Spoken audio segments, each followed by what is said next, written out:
This is her office. When she comes from school, It's her office. this is her office, you know. She takes some papers and a pen and she starts working. They all do that, don't they? Yes. What's your name, love? No, Nazarene. I didn't even see you under there. That's such a pretty name. Hello. That was your granddaughter. Granddaughter, yes. What class are you in, Nazarene? What class are you in? At school. Staying At with school?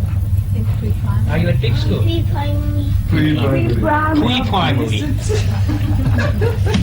Super. I said the most beautiful words of welcome in any language. It's That's welcome. right. He's welcome. No, not welcome. It's in Arabic. Oh yeah. He says ahlan wa sahlan. Ahlan Wa sahlan. was sahlan. Wa sahlan. Ahlan means we are a family. Just think that we are a member of a family. Yes. And sahlan means be at ease. Yeah. In other words, you know, if you think that these are all one family members, you want to pick your nose, go ahead, no formal. You don't have to put up some action or formalities. I'm sitting before some the Pope, you know. So, you know, I'm like, no, so just think you're a member of the family. And yeah. And be at ease. That's very nice. That's the way to do it. Yourself, where's the chair? I was, no, it's all right. No. I was just wondering if am I on candid camera? The offices are beautiful. Yes. Oh, they're I was just lovely. explaining to my wife. Oh, he's taping everything I say. Look, tape He's recorders. got 2 tapes, eh? Yeah, Just to make sure. That's right. No, Yusuf, draw a chair, drag a chair. All right, I'll bring one through. We'll one out here. Oh, there you go. That's right. Thank you very much. What are you making? That's all right. That's So it. I feel very happy. Thank Because you. usually Neil comes along and my brother John. come along. Yeah. They just want to do business. Yeah. Very kind Well, of this you, time love. we're not even going to talk business. Right. This is Right. purely pleasure. But you know, as a blessing, says everything else is added in. You know, it's an amazing thing. While we're sitting and chatting, some idea comes to you, right? And in that type of atmosphere, you do some of the big businesses. That's right. Right. No, I'm interested in that. Like you phone our treasurer, Yes, and you want to know whether we are in the market, and he told you no. that's right. No lies. That's right. But in the meantime, we got some communication. It's right. So we phoned you. That's right. I think it was the same day. It was. The day after. It was the day after. I spoke to Yusuf Yeah. on Thursday. Is it that? Yeah. Yusuf And we Ali. spoke on Friday. Yeah. On Friday we phoned you. That's right. Look, come. We want to talk business. What happened is a benefactor in the Middle East decided to make a donation to the Islamic Propagation Center. And he faxed or phoned through and said, I want to make a donation. But the day before, John had spoken to the treasurer and they said, no, we haven't got any money at the moment to buy anything, we're not looking. And the very next day, the benefactor phoned. So Ahmed got his son, Yosef, to ring me. And he rang me. Hello, How's Mr. it going? Agji. Hello. Well, you well? This is my wife, John. This is Angie. Athni, Mr. Agji, hello, how are you? Hello. My wife, Athni Spall. Our Secretary Can I General. get you a chair? No, you stay. No, please. Say what is it? Iraqi stay. Teleja. All right. We have a few minutes more. Yes. So, No, don't worry. No, don't worry. You made yourself comfortable, have you? No, you make yourself. Helping myself to chairs. Well, I'm going to take a rug like that and roll it up and take it afterwards. so now we want to know each other better. Yes. See, as it is, we are so close, most especially we Muslims, to the Jews and the Christians. We are the closest to the Jew. In what way? You know, in our concept of the divinity. The Jew says that God Almighty is absolutely unique. He has no partners, he has no sons. God is not seen at any time. No man can see God and live. And we give our hand of acceptance to the Jew that we believe as we believe. The Jew says no eating of the flesh of swine. We say we won't eat it. He says no eating of blood. We say we won't touch it. He says circumcision. I say we are circumcised. What more do you want? We would say that Islam is Judaism made universal. It's the same religion on a universal level. Universal level. We in the House of Islam believe in all the Jewish prophets as our prophets and all the heroes as our heroes. I'm not talking about the modern ones. With them we are at war. I'm talking about the biblical. Right. Moses, David, Solomon, Jesus. All the Jewish prophets are our prophets. We accept them all. The only real difference is they won't accept one of ours. It's an irony. We accept all the Jewish prophets as our prophets, they won't accept one of ours. Muhammad. No, that's all. The strife in the Middle East is political. It's not religious. It's not racial. You know, I'm so pleased to hear you say that, because when I heard that this one of your Islamic leaders in the Cape has now declared it to be a holy war, how can one justify a political invasion like that to be a holy war? Right. And let's also take a play on words. How can a war be holy anyway? You know? No, that will be on another level. Yeah. We can discuss. I'm not with what they say. This war is not a holy war. What's going on now is not a holy war. Yes. But there can be holy war. Yes. Like, we have been fighting for peace, 1948 and 1914. Yes. So many million of our young men died for truth and justice, for peace. So now, if that, you're defending your own country. Hitler was attacking Britain. And now you're defending yourself. And now the only way that you extend your hostilities, like Gibbon, the master historian, in Decline and Fall of the Empire, he says, man has a right to defend his person and his position, and to extend his hostility with no amount of satisfaction and retaliation. Every human being has that right to defend himself, his person, his position, Tell to turn the other cheek. and no turning the other cheek. There's a beautiful philosophy. You see? But now I want to know who's turning the other cheek. That's right. Who, when? Now, so on that basis, I was telling to my good British people when I went there, I said, you see, turning the other cheek, you good Christians, you should have told Hitler.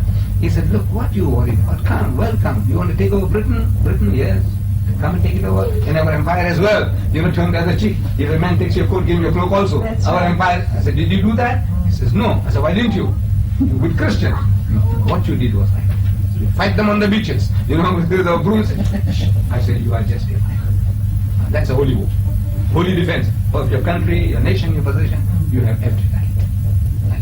Whether one side is wrong or right, what happened, what now? But now, in your mind, it's a holy thing that you're doing. It's the right thing, righteous thing. It's holy. So that you're doing something holy, defending yourself. And in the process, you're going to kill the other guy. You've got to, otherwise he's going to kill you. So what can you do? Right. So, but now, with our Jewish cousins, our problem is that piece of land, Palestine.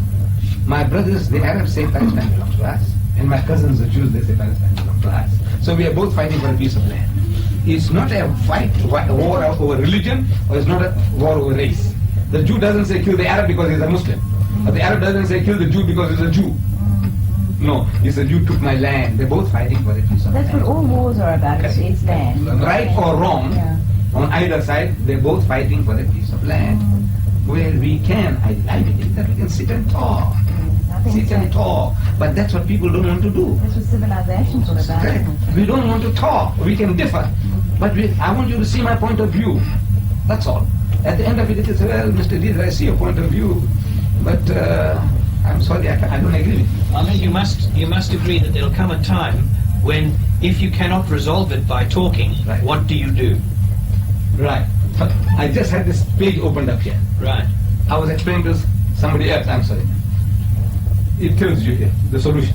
Right. I was talking to the other guy, so it's still open to the same place. It says here, if two parties among the believers fall into a quarrel, make ye peace between them. But if one of them transgresses beyond bounds against the other, then fight ye all against the one that transgresses, until it complies with the command of God, Right. with what is just and right.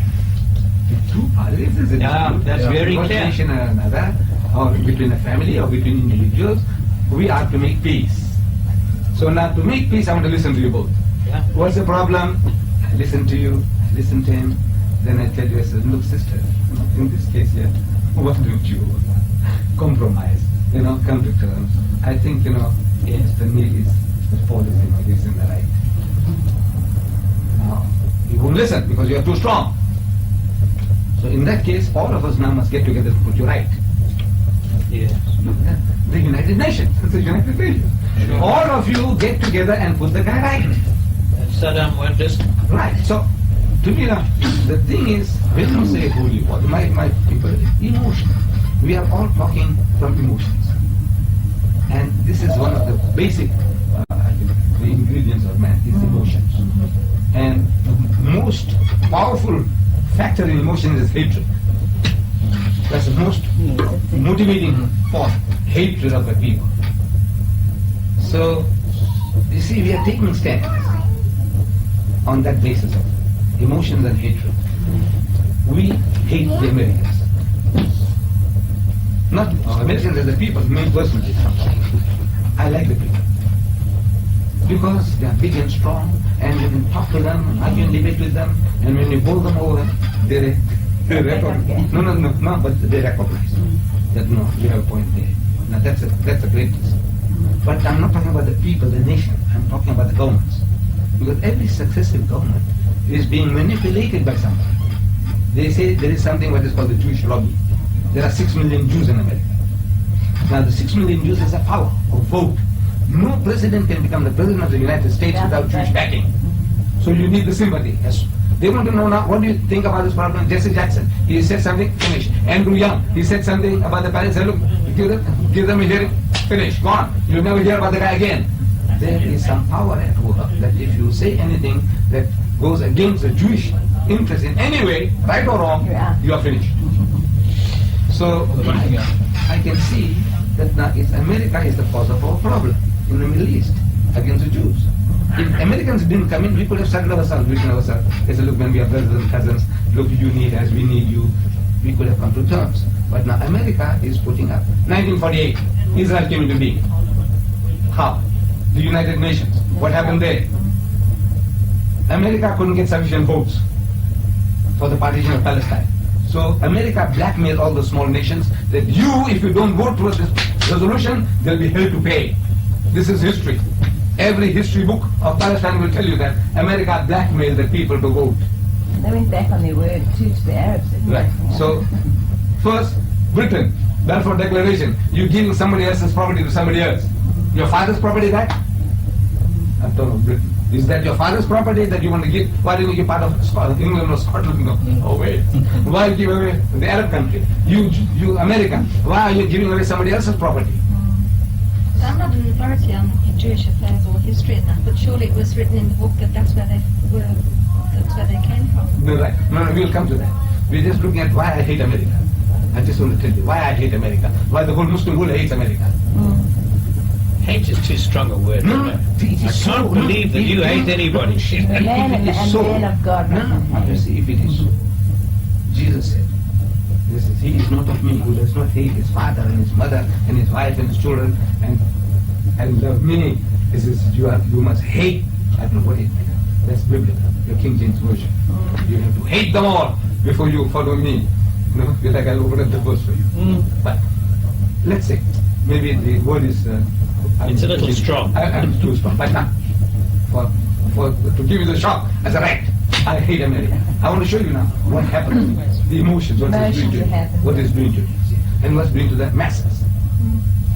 You don't expect from me, but I said, now look what about masses. Do you consider America as being the enemy in this particular conflict, or is it the United Nations? Because the America... No. I'm just showing you why people talk about their conflict. I don't want to give you that, then we can...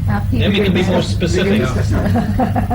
Why is this type of the mood? What has created the mood? So America created the problem for us, Israel, by partitioning Palestine.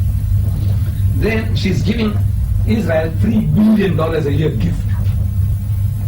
Our money lying in American banks, it's all right, just pass it on. $3 billion a year, our money, we're giving to the Jews to arm them against us. Every successive war in the Middle East, we are not fighting the Jews alone, we're fighting America. In 1973, for the first time the Arabs took the initiative. The Ramadan War, the Yom Kippur War, first time. Every time they're getting caught out. For the first time they caught out the Jews. They caught them off guard. Because they didn't heed the warning given by America. Through satellites, they told them, look, the Arabs are on the move. But they said, we know the Arab psychology. They make a big noise. So you will do this, will do that. By that time, preemptive strike. So they know, this is just, so they took it lightly, the warning. But the Arabs were really on the move. And they crossed the Bar-Lev line. They had the Jews by the throat. And Israel cries for help. And America with milling machines direct into the battlefield. Turn the tables. So Sadat, as a wise man, he says, look man, every time we fight this devil, we're fighting America, and we can't fight him. So the best thing is to make a compromise. So Camp David Accord. It broke up the Arab unity, but I can't blame him. I'm sympathetic towards Sadat for what he did. This guy, the way to know where the shoe pinches. Every war, Egypt is getting the whole. Getting everything bombarded. No, the North. So now this great America is creating the problems for us. America goaded Iraq to invade Iran. America goaded her. Did they? Yes. This war here, 8 days before, 2nd of August, on the 25th of July, April Gillespie, the United States ambassador to Baghdad, she's telling Saddam, this was in the New York Times, on 25th of July, she's telling Saddam, he said, we are not interested in Arab upon Arab confrontation, like here, black upon black. They said, don't say, look, you will kill yourself, we don't care there. Something, I said, look, that's Arab upon Arab, it's not our business. The price of oil, I said, look, there are so many people in America, they will be happy to see that the price of oil go up, because they are also oil producers. Maybe in Britain also will be happy if the price went up. That's all business people. Business people are like that. You don't care about the nation, it's about yourself and how much more profit you can make. So actually gave him the green light. Gave Saddam the green light. We won't interfere. This was the American Mrs. April Gillespie. April Gillespie. That's a Gillespie. She told Saddam. But what authority did she have? As an ambassador. Was she the ambassador? Ambassador of America in Iraq. So you talk, so maybe to her is just talking lightly. But you never hear that. I've never heard that story before this They're not moment. repeating. I got the video of the CNN, not CNN, that other program, Donahue. Yes. They said, look, they don't talk about it anymore. Nobody ever talks about it on any media. Why? Yes. April Gillespie, this is what it appeared in the New York Times, and nobody contradicts it. In other words, now this guy was given the green light. What, to enter Kuwait? That's right. No, this is not our problem. That's yours. This is, like you telling Butalis in Qatar and the ANC. They said, you people, you fight that, we will look the other way. Right? Maybe it's about shooters that way. Right? You kill yourself. It's nothing to do with that. We won't jump in. So, April Gillespie gave him the green light. But maybe they had second thoughts afterwards. Who? America. Maybe I'm thinking that the Jews, they said, look, this is an opportunity, golden opportunity to destroy Iraq. If you don't destroy Iraq now, he'll become the real monster what Hitler was. And that's a fact. And the only danger in the Middle East for the Jews was Iraq. So this is the opportunity to get that guy out now. Not Saudi Arabia and all that. No. The fears are different. You see, the fear is this guy's taken Kuwait. Next thing, this is my brother. He's done it. He's taken one country, one benefactor. You come and take another one. Right. And Saudi Arabia is so big, is so vast. If you look at the map of the world, there's a huge chunk of land. You don't find Iraq there, you don't find Kuwait there, the only thing you see is Saudi Arabia. Saudi Arabia, yeah. But the standing army of Saudi Arabia happens to be 65,000. Not even good for breakfast. Standing army? Standing army of Saudi Arabia. 65,000? 65,000. And Sudan, 1 million. 1 million, you've got 500,000 there already. This was the hope of our side. As far as the Iraq was concerned. We were looking forward to the day when she would attack Israel.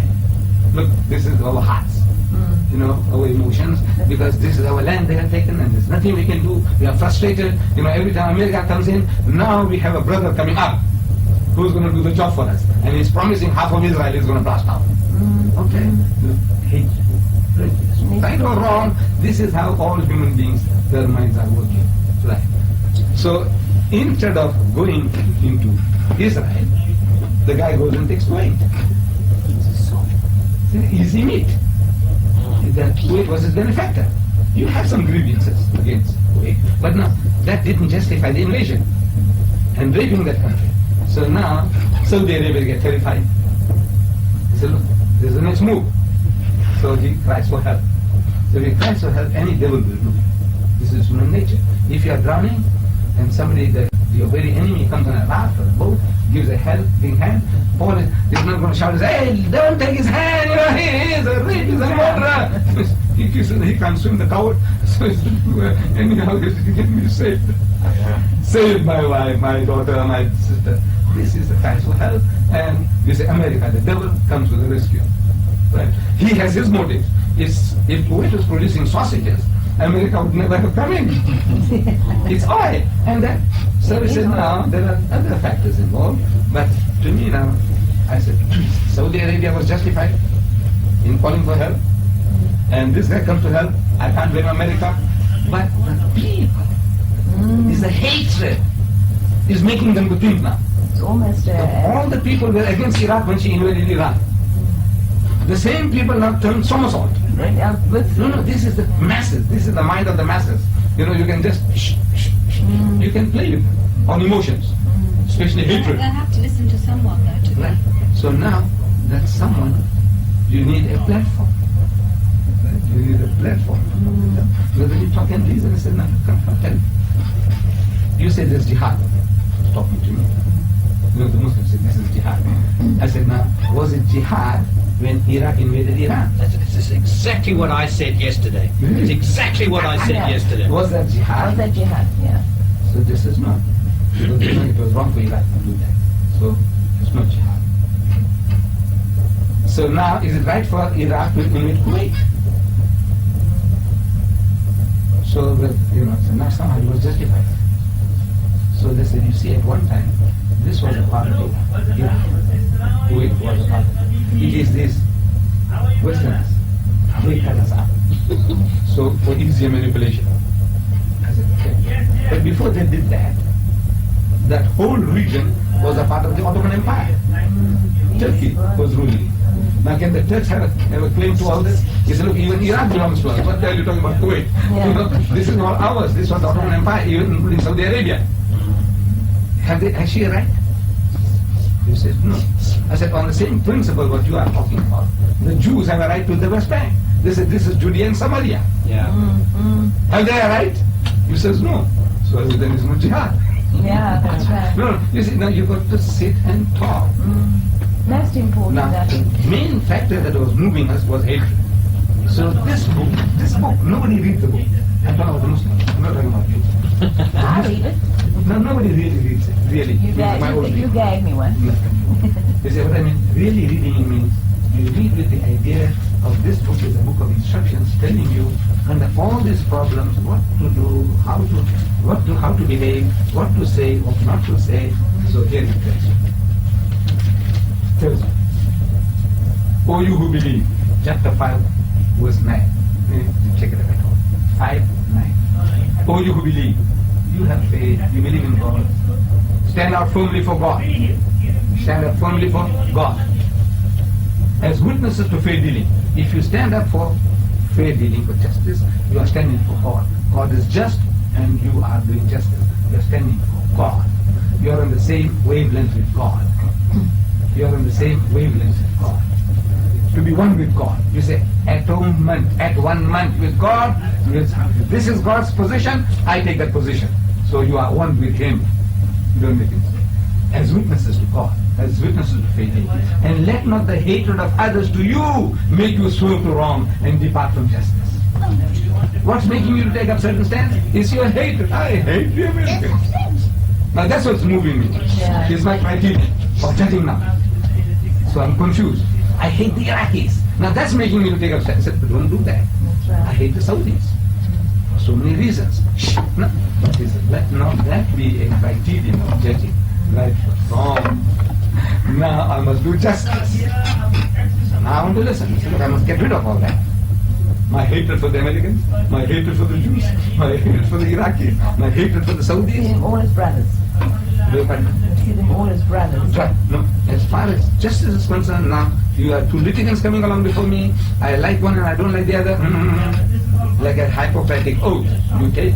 This should be like an oath that every judge must utter before he starts proceedings. So let not that hatred of a people make you to commit injustice against. I think it's very difficult with humans who have preconceived hatreds You have a natural dislike for the Right, Americans, right, which right. you've already That's right. said. So you are always, no Right, matter how right, you right, try, right. because you're a human being, you're going to be biased Right. in that direction. Right. Now the Creator knows the machine He has made. Yeah. He knows this machine with that proclivity or weakness. So now He's warning you, and this is the data material for your programming. Now if you are programmed that way, again and again you say, do justice, even if it goes against yourself, even if it goes against your father or your mother, or against the rich or the poor, just do justice. You know, if you program yourself from childhood, you will be able to do it. See, it's a program. You condition. You condition. See, there are amazing things you can do. There are people who are programmed, when the dear one died, they laugh. See, I had them working with the Jews. And the man comes to me, he's a priest of the time. He says, you know, my child died in this. He's happy. How can you be happy? He breaks down. He's happy. No, it's program. He said, no, that's the will of God. He said, but you are not happy. Muhammad was found crying when his son died. He said, what is this that we see? He said, this is what I owe my child.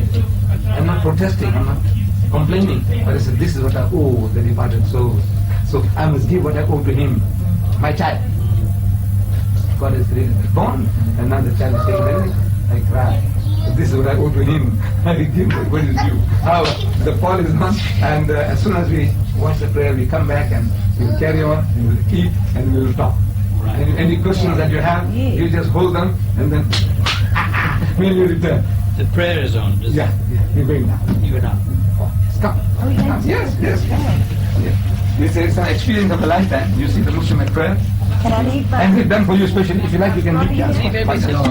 Fight it. my bag? Yes, it will be. We'll see all our clients all in one man. Oh, sorry, Daddy. Right.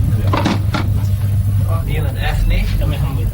And thank you. John and Joan.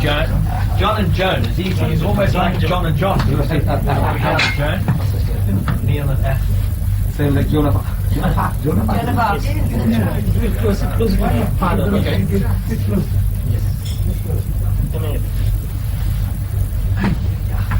Round, it was over. First round. So I said, no, you see, Mr. Beer, I am prepared to concede that God did make such a promise. Although on the basis of the test, it fails. That means this was not the word of God. But I will concede, as if Palestine was my father's property. I am prepared to give it to you. And this title deed of yours.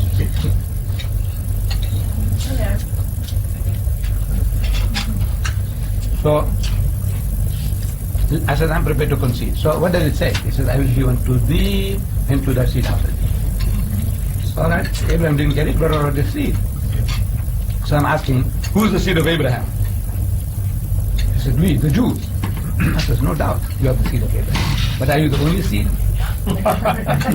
So Abraham wasn't very I said, you see, well travelled. Abraham, in the book of Genesis alone, no less than 12 places. It says, as for Ishmael, I have heard thee, God says, 12 princes shall he beget, and I'll make him a great nation because he is thy seed. And again, as for Ishmael, thy son, and as for Ishmael, 12, no less than 12 places. Beget. Right? And if God Almighty calls Ishmael as the son and seed of Abraham, who are you to deny him that? So, I said, if you are the son and seed of Abraham, and if the Arabs are the son and seed of Abraham, why don't you two live in peace and harmony as brothers and share the land? He says, no need that. You see, we had it under David and Solomon. You know, it was ours.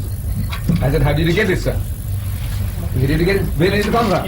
You came from Egypt, they unified 12 tribes against these Palestinians, poor chaps, all village states, because in one day the Bible says you killed 30 kings.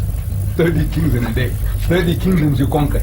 What it means is 30 little villages. These village chiefs, you know, so they are kings. And you conquered 30 kingdoms in one day. What does it mean? It means you are a united people against this village, that village, that village. You bulldoze them all. So you got it by force. Does that entitle you to Palestine? If that is so, then I said we are entitled to Spain. You know we ruled Spain for 800 years.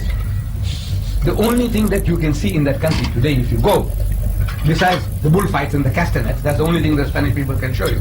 The only other thing is the Alhambra, Cordova. Who's that? My fathers, they built it there. That monument still there. So I can go and claim and say, look, my fathers built all this. And we ruled here for 800 years. Have we a right to claim the country? He says, no. I said, can the Dutch go back to Indonesia and say, look, we ruled it for 300 years? Portuguese ruled Mozambique for 500 years. Can they claim it that this is ours because our fathers ruled it for 500 years? He says, no. Then I said, no. So he said, well, we possess it. Possession is 9/10 of the law. I said, okay. So you possess it by force. So they, by force, they have a right to take it away. But why If might is right. If might... Arabic or the Muslim world want that little piece of land that belongs to the No, it's a sentimental feeling. You see, if your father was buried there, if your father was buried there, your grandma was buried there, your child was buried there, the circumcised, the skin is buried there, he has a greater love and contact with that land than the guy in Russia. Damn it all, he didn't see the land, he doesn't know the single Jewish word. This guy is living there and you kicked him out. Who will have a greater feeling for that land? You, if you have that feeling after 2,000 years of being scattered, you have the feeling and you come back. This guy, you chased him out yesterday. He still has got all the nostalgia, the remembrance of all the fragrance and the smell around there. He wants it. So you tell him, look at the world is big. I said, look man, this is what I want, this is mine. May I join you all? Yes, please, go ahead. Delighted to have you.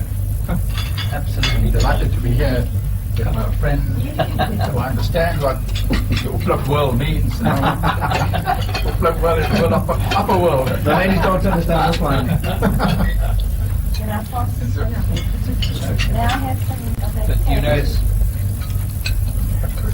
So you see, John, just Look at the what we have to do is, we have to dispassionately say, now let's look at the problem. Not I love this one, I hate that one. The Western world is made to hate the Arabs, so now you're passing judgment on that. I hate the Americans, so I pass judgment on that. I said, no. Let's sit down and say now, where is right? Who is in the right? Where justice lies. And I must be prepared to do justice. Whether it goes against me. But all those people that have a sense of belonging to that land, surely it's only a small portion of the rest of the Arabic world. It's not all of them would say they'd have ancestors buried there. So wouldn't they be able to say that people who think they have ancestors buried there could talk it over with them? Not Right. the whole Now the Jew doesn't want to talk. For all these years, you don't want to talk with the Palestinians. You say they're terrorists. And I'm asking, what are you begging? And you Shamir? You are all ranked terrorists. Count Bernadette, who killed him? Those British soldiers, who hanged them in the public square. And what are you talking about? About terrorism. You are all terrorists.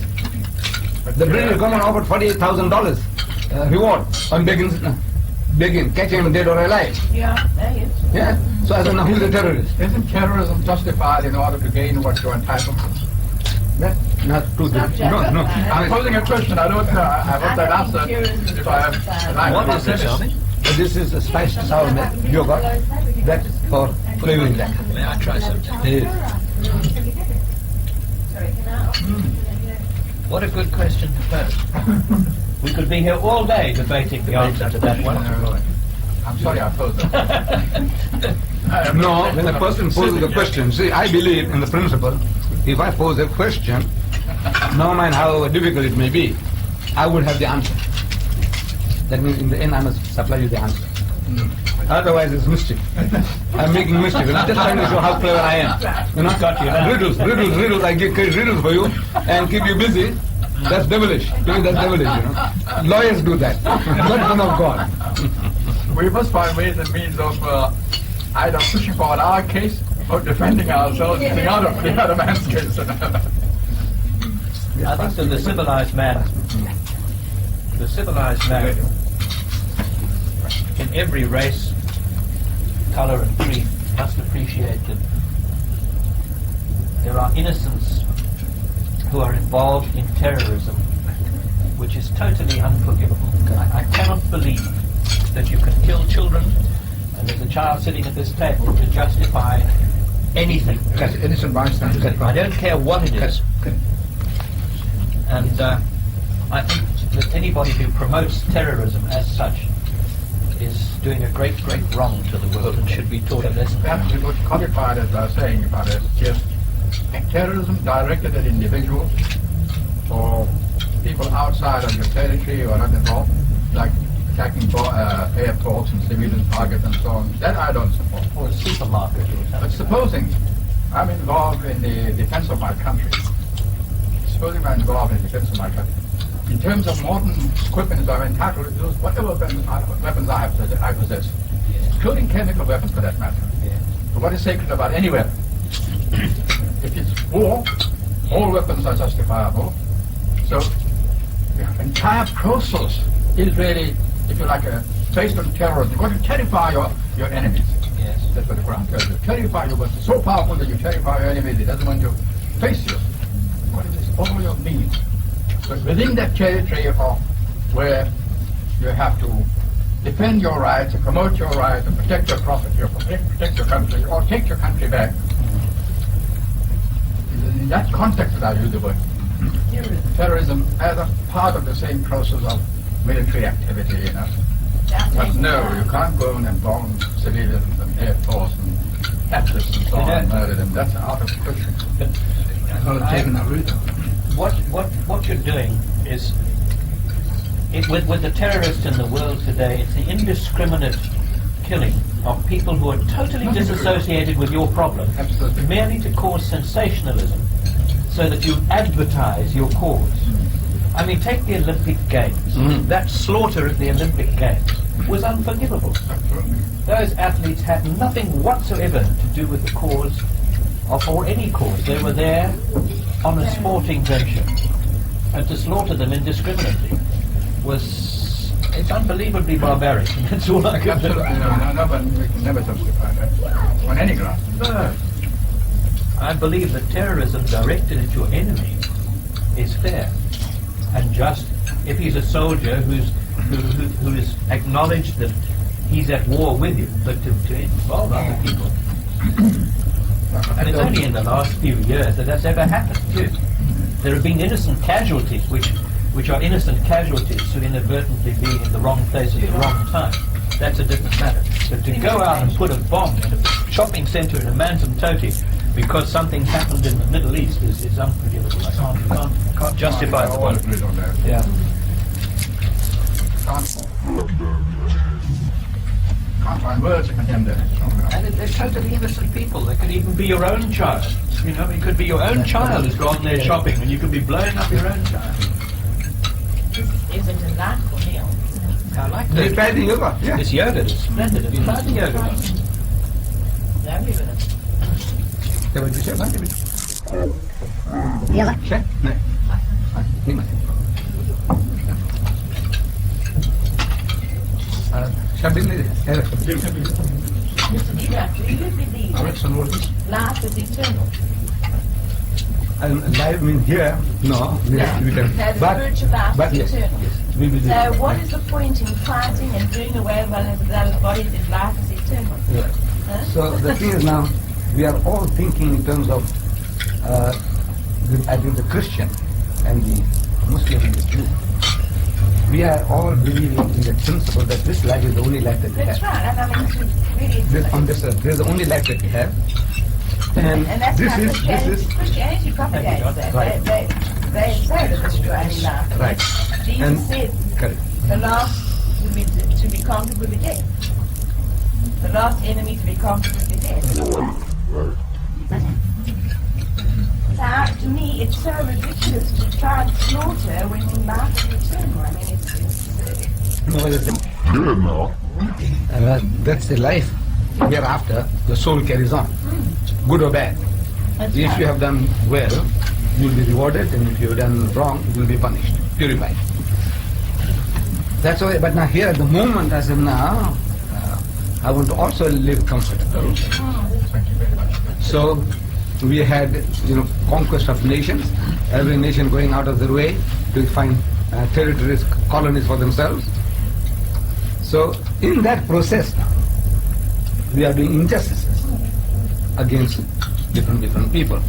Now those people now, when they come to their senses, they want to rectify. escape.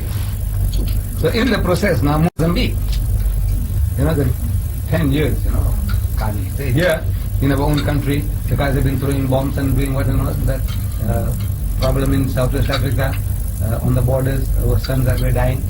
So all this because of certain injustices. That's right. So now, Don't you put it down to the first law of human nature, which is self-preservation, which is causing all this? no, greed. The greed is making you to That's do of course injustice. greed, because you want to safeguard your family, Right, your home, your... at the expense of somebody else. That's right. You see, so we are allowed, justified to protect ourselves, But and until- reach ourselves by all means, but until man not at somebody realizes- else's expense. No, but until man realizes that he'll never be peace in this world. Correct. Because we're each trying to outdo the other. Correct. Tell me, beg your pardon? Tea. Who would like tea? Everybody would like tea. It's a good, strong English drink. Black tea, eh? And black tea for Black- me, thanks. Oh, that's fine. Tell me, Ahmed, Yes. the Islamic community in South Africa is divided up into what? How do you, I mean, I hear there's someone in the Cape who's declared this holy war now. Right. Now, is there someone in Natal who's equivalent, or do you all have, No, what is the hierarchy? How does it work? There's no hierarchy. There's no hierarchy. Everybody is free for all, because we have no bishops or popes. Yeah. Everybody, whatever he thinks, Just stands up and says it. right. So he's not speaking for the Islamic community as a whole. No, he can't. He's speaking for For himself. himself. Although he claims to... He might say the whole lot. Oh, They're all Muslims. everybody's with me. That's the impression that one Yes. gets. Yes, that's what. Everybody is with me. But who is everybody you're talking about? Did you take a poll? Did you ask anybody any questions? No. Of these meeting members. This is not a holy war by any imagination. We were discussing that earlier before lunch, and I think we all agreed that anybody who declares it that must have some other motive for doing so. It doesn't. He's either stirring up trouble, or he has some other motive. But by no There's stretch an of the easier way. imagination. There's an easier way Yeah. of getting a guy involved. But, When he says holy, Yes, of course. so he says, "No, if I die, Then you get the simple if I people die, who will just yeah. flock to you. So anyway. that means I'm right with God. You know what I'm That's what he saying? said, that he wasn't a Muslim, or he wasn't a practicing Muslim. Saddam. Saddam Hussein. That is, I think, to a great extent. That's true. And now all of a Also at the sudden moment, he's yeah. practicing At the moment we see him, Now you see him as a practicing Muslim. Correct. Perhaps it suits him. Let's- Too late. The slogans and labels are used of Islam Yeah. to promote themselves in religion. And to make So, like people say in the name of Christianity, people do use them, Yes. but they're not truly Christians. No. If Hitler says something in the name of Christianity, would they still Christian? To say, well, this is I'm doing in the name of Christianity. Because he was an Italian or maybe or a Catholic. But he's taking God's name in Right, so vain. it's God's name in vain. So Muslims also taking God's name in vain. It's obviously to encourage as many people to join him as possible. Yeah. Yes, join him anyway. Correct, The issue as important as is what if we had a single Muslim body with all the leading intellectuals, historians, and the learned men in the religious sense getting together and debating this issue, coming to a unanimous decision, then promulgating that decision. That would be a view of the Muslims of that. But I mean, if he left Kuwait now, the war would cease, right? If he said, well, we're going to leave Kuwait, and Kuwait would take over. Even now, at this moment, it is over. I mean, and if he's allowed to get away, then he'll try with all the other... So I was thinking of this situation from many perceptions. For example, a Muslim, if he's engaged in a holy war, whether he's armed properly or not properly, he is to fight. He is to fight, and he's not allowed to retreat. Am I right? No, there are times when you can retreat, you see. with the idea that you will come back. Did you know, One day too. in the British Army there's You no don't give such up. thing as retreat. It's known as a strategic withdrawal. Retreat in the sense that you're now running away from the battle. we don't run From the battle of truth. Yeah, we don't run. Yeah, we don't run away from that. In that sense, you know, how the English language is really Strategic withdrawal. It's good for lawyers, but it's tough for us. We really enjoy that. Yeah. Can I pass you something? Thanks very much. What was I on? Retreat. You were withdrawing. Yes. So, he's now trying to make this a holy war. Yeah. If it was so, the Saddam maybe say, well, they can't really talk peace now. You know, he's engaged in a holy war. He's going to defend Islam, as it were. Right. We're all in it. He'll probably get the whole half of the Muslim world joining him. But this is, you know, we can't make it into a holy war. It's not a holy war. It's an unholy war, actually. You know. Man who could let it be very nice. Knowledge about the spices are actually cut down.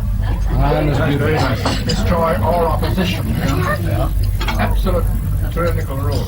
You dare say something that he thinks is against his government, you're gone. In that way, he's eliminated hundreds of, learned men.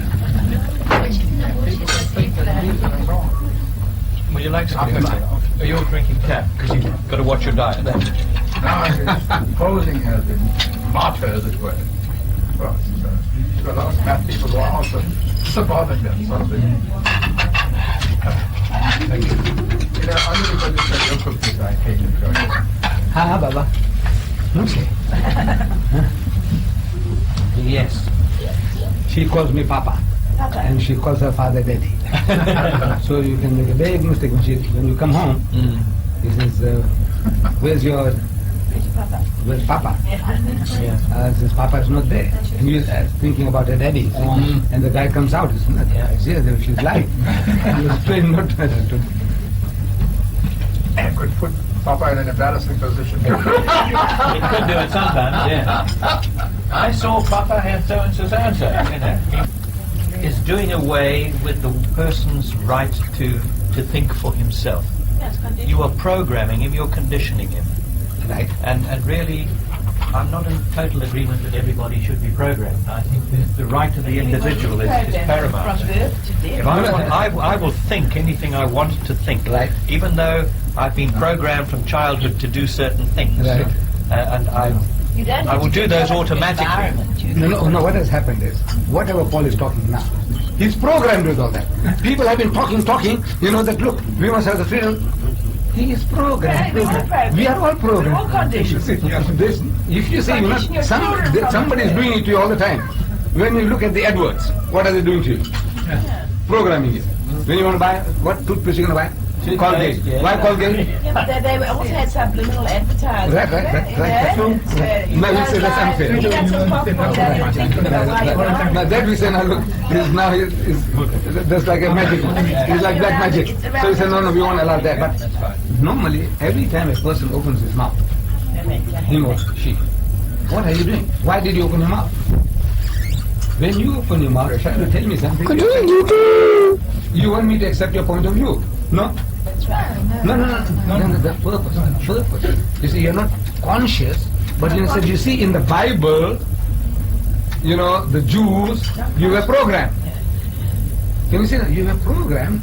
You not for the purpose of, look, I'm programming you. You must see this. No, you heard the thing. It's right. You accepted that the Jews, Palestine belongs to the Jews. Right. So now this other guy comes along, he says it belongs to me. At the back of the mind that these vagabonds, these barbarians, they're trying to snatch away the land from the Jews. God has given it to them. They have the title deed, and these guys won't see it. So we are programmed. So I'm programmed. I'm also programmed. But let us see if we can. We are mature people now. But you must be able to program to listen to others' point of view. Correct. Yeah. You say we are mature people now. I said, all right, now let's see I want to hear your case. Blinkers on your I want to hear your case. Then I said, no, madam, look. But most people who say that don't want to hear your case. Correct. They merely want to be able to prove to you that you're wrong. Mr. Deedat, do you agree that if you are talking truth, you cannot talk truth. You cannot express truth. The moment you start expressing anything, you are then using your conditioning to express what you're saying. No, we are given, for example, Jesus said, seek ye the truth, and the truth shall make you free. That's right. What is truth? Truth must be found within you. No. That what is found within you is your conditioning. You see, The kingdom of heaven is within you. right. That means that's a different thing. But now, what is coming out from you is your programming. You see, the South Sea Islander, the headhunter, his conscience doesn't prick him when he chops off your head and tries to shrink your skull. Does it? No, it doesn't. Why? It's programmed. So his conscience tells him there's nothing wrong with it. Am I right? Paul, Neil. he marries and gets another wife, another woman. You better not. Now, his conscience will prick him. You promised you wouldn't tell them. His conscience will prick If you're him. another wife, wouldn't have a conscience. You see, the thing is, let's say circumstances, something happened, a compromise, and then take him anyway, he has, taken another wife on the sly, and he's supplying her needs as well, and at the back of it, he's feeling guilty about it. The guilt is there. He doesn't want people to know. He doesn't want you to know. He doesn't want his friend to know. Nobody must know. That means he's feeling guilty about what he's doing. Right? Me, I don't feel guilty. You see, if I take 2 or 3 or 4, because my religion says, no, it's not a sin. That's right. You eat the pig, you don't feel guilty. If I eat pork, I feel guilty. That's programming. That's right. Right? So now, I said, no, it's coming from the inside. Pork! How can you eat pork? I said, look, you can cultivate. Morarji Desai, the Prime Minister of the largest democracy in the world, India, Morarji Desai, he was taking his own urine, 6 to 8 ounces every day. I heard that. You heard that? On the cheerleader. On the Newsweek. Very Newsweek. Yeah. Oh, out in Mauritius when I saw the I whole heard thing. that. He says it's good for cataract and it's good for tuberculosis. So he told his brother, his cousin, self-urine, we call it self-urine. And he says, cured him of his tuberculosis. And he says, you Christians? He said, you must also drink your own urine. You know why?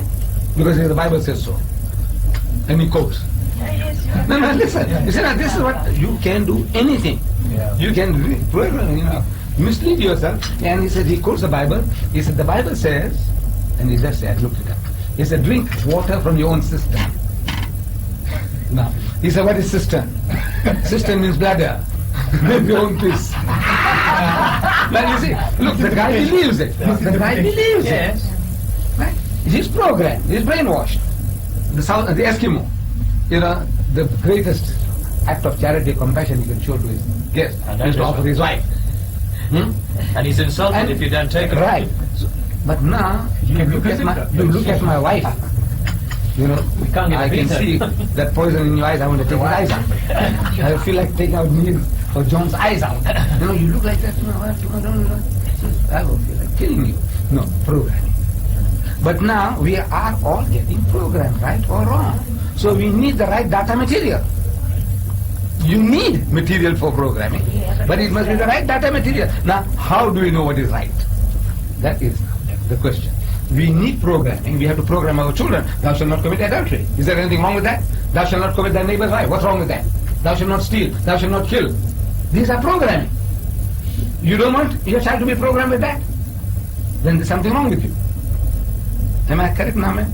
You got to program. But now... A little bit of free thinking. We got to try and program everybody into that. What is objective law? Driving on the right side of the road. We are programmed. 60 kilometers an hour in a bit of area. You are programmed. Don't cross the barrier line. You are programmed. Is there anything wrong with that? Yeah, these are simple rules. No. Who's going to choose what to be a program? So now here we see that's our objective laws. The laws that were given to us. The injunction is you must know the truth. You individually must know the truth, etc. Not collectively as a people, but you individually must know the truth. Yes, but now everybody, if you leave it to him, adultery is right or wrong. He said, look, the willing man and the willing woman, man, who the hell are you to come in between? Sodomy, is it right or wrong? He said, well, the grown-up young man and the grown-up another young man, why are you coming in the way? So no, You need objective You have to law. have certain rules. No, where do you get that? Rules and You see, so, Passed down from generation to generation. no, that can also be wrong. Which is No, passed on from generation to generation can also be wrong. Like my Hindu cousins. You see, for 5,000 years now, they said, now eating of beef is wrong. Right? So, I said, now, they'll obey our system. I said, look, these are all our cleverness. It's coming from inside. The African, he reasons in a beautiful logic. He said, this daughter of mine, I brought her up, I educated her, medical care, clothing, and I brought her up, and she is now ready for marriage. Now, this young man comes along and wants to marry her. And I said, right, okay, with my blessing. And he's going to work her to death. You know, she's got something for nothing, and he won't care for it. So I want to put a price on her, that this guy will look after that because it's valuable. So I said, 11 cows. Right? For my daughter, 11 cows. So now, if you fall sick, he's worried. He says, I'll lose my 11 cows. You can't get another one in a hurry. You need another 11 cows. So he's going to look after her. Anything wrong with that logic? No, beautiful. Yeah, no, beautiful. You see, man, this is the cleverness of man. Man is clever. He's ingenious. So he creates all this. Protection. Beautiful. But now, that beautiful idea of yours created a problem. You see, now you cultivated that now. 11 cows for my daughter. 11 cows. Everybody says 11 cows. So more daughters I have, the richer I am. So they don't get married. Now, They're living. but John wants to marry my daughter, but he hasn't got 11 cows. So I said, all right, you can have her on credit. You see, but the children are mine. This is my field. You can cultivate and you can plant the seed, but the house is mine. Okay? So go ahead. So every African home, there are illegitimate children. That's right. You go. I am visiting. You see, and you go to the houses. Oh, Baba Wake. Where is this child's father? I said, Angas. I don't know. Oh, no, wherever Baba Wake, where is his father? This is Balagiri. He ran away. Almost every home has an illegitimate child. Because that beautiful system today has created a problem. There are 6 million Zulus at least. Forget the Xhosas. Forget the Xhosas. 6 million Zulus. Out of that, 500,000 females. I mean, half of that, 3 million females. Out of that, 1 million males, marriageable age. They want 11 million cows. Where the hell are you going to get 11 million cows? You see, the system was a beautiful system, but it has creamed like a summer. In India, my own people now. You see, the people, the Aryan invasion of India that took place, my ancestors, they invaded India. We are not actual natives of India. We are today natives of India. We are Indians. I can't say anything else. I'm an Indian. But 5,000 years ago, we were not Indians.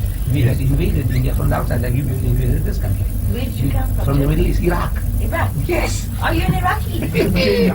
5,000 years ago, He comes there from were- Stanger.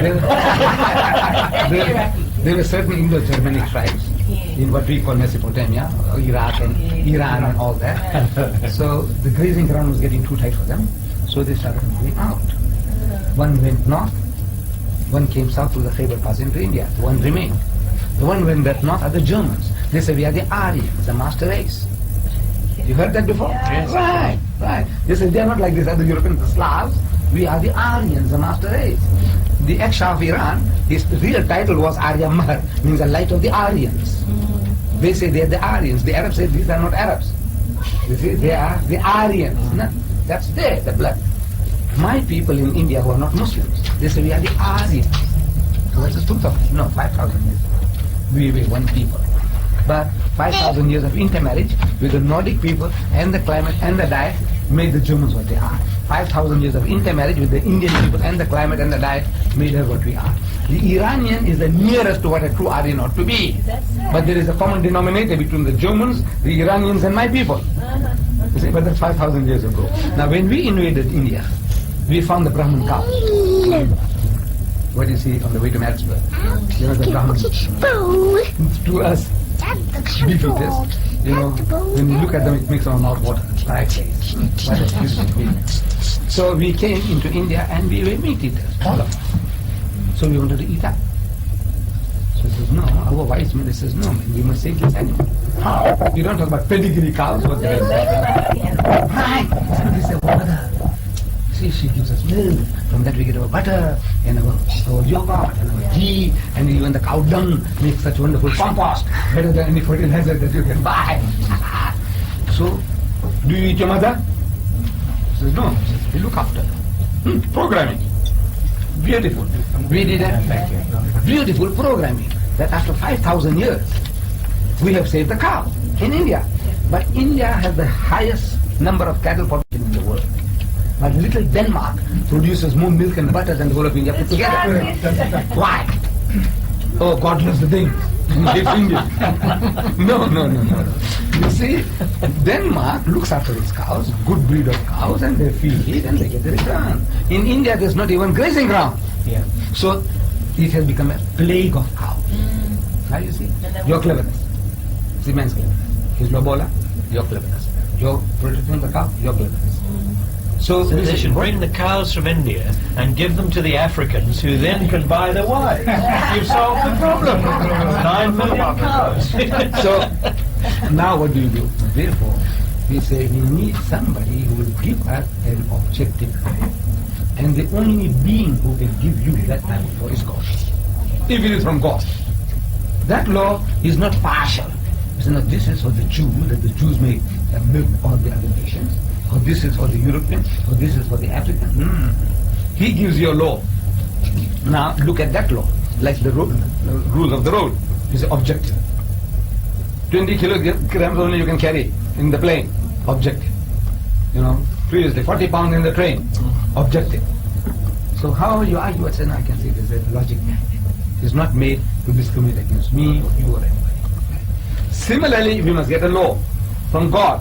And first thing, now we must find out whether this is from God or not. That's right. Like this, everybody claims. Everybody says, this is my book, this is from God, this one says from God. Now we have to find out whether, we have to now sit back and say, now let's see now whether this is from God or not, or this is your own fancies, your own imagination, your own prejudice. So once we come to that realization that this is from God, then we submit. Then we find wholehearted submission. No motives involved. For example, I had a problem, Swaziland, King Soguza, he was still alive then, his wife died. His eldest wife, she died. And there was a controversy in the country. How long is a man to wait before he can remarry? That's the controversy. His wife died, so they want to know how long must he wait before he can get another wife. Soon that question changed to how long should a woman to wait? Because he said, look, he's got still 8 more wives. So it's not a problem, what are you worried about? But suppose the man died, if the king had died, his wives, how long were they to wait? Yeah. All right. So controversy in the country. So the king, the churches, there's a going on like what with jihad or no jihad. Same type of things are there. How long? So he called up a synod of all the African churches. The Jehovah's Witnesses, then Seventh-day Adventists, and Presbyterians, and the whole lot. Come, I want you guys to come and sit and talk. Very good idea. So there was a Swazi. She had become a Muslim. So he calls me, he said, look, my church also, he said the king, my church is Islam. So I want my man also to come. So he calls me, so I also go down. In the King's Cross, they're sitting there in the grass from morning till 5. Things are going on. The guy comes forward. Each and every African is a miracle potential. Or a Jimmy Swagger, everyone. They are master orators, natural orators. So the guy comes along and he says something and everybody applauds. Hooray. You got it. Next guy comes along, he says polish. What do you say is rubbish? Polish. Polish. This is porridge. Oh, it's rubbish. Garbage. It's all garbage. And he makes his point and everybody says, another guy comes along. He says, means this is polish. This is rubbish. And he makes the point and everybody says,